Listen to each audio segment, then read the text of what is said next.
Je suis Nicolas Stankovic-Valentin.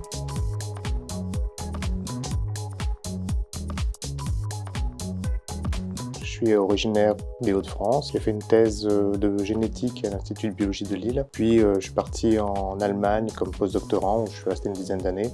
Et j'ai travaillé sur les dommages ADN, le stress oxydatif. Après, je me suis intéressé à ce qu'on appelle les technologies de séquençage à haut débit, qui sont des technologies qui sont apparues une dizaine d'années, qui permettent d'analyser de grandes quantités de données en peu de temps. J'ai utilisé ces technologies pour mon travail.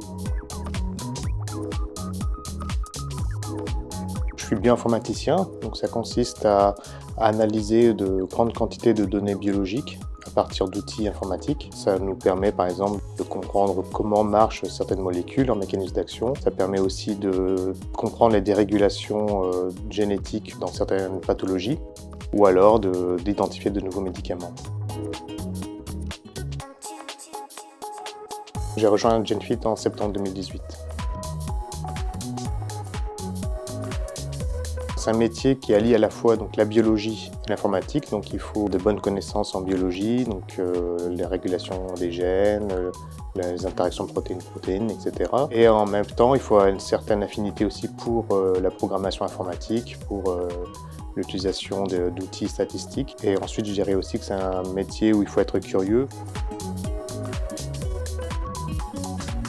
J'aime bien découvrir, me lancer dans de nouvelles aventures. J'ai beaucoup fait de photographie argentique au grand format, donc avec ma salle de bain comme chambre noire. Ou alors plus récemment, je restaure ou je fabrique des meubles en utilisant des techniques anciennes. Ou je me suis aussi lancé dans des recherches historiques en passant mon temps aux archives départementales par exemple. Biotech, parce qu'on s'ennuie jamais, on a toujours des nouveautés à découvrir. On peut aussi suivre l'évolution d'un médicament depuis les laboratoires jusqu'à la commercialisation et ça implique de nombreuses équipes. On travaille en collaboration avec les labos, l'API, le réglementaire, etc. Et donc c'est toujours très enrichissant et ça m'apporte beaucoup.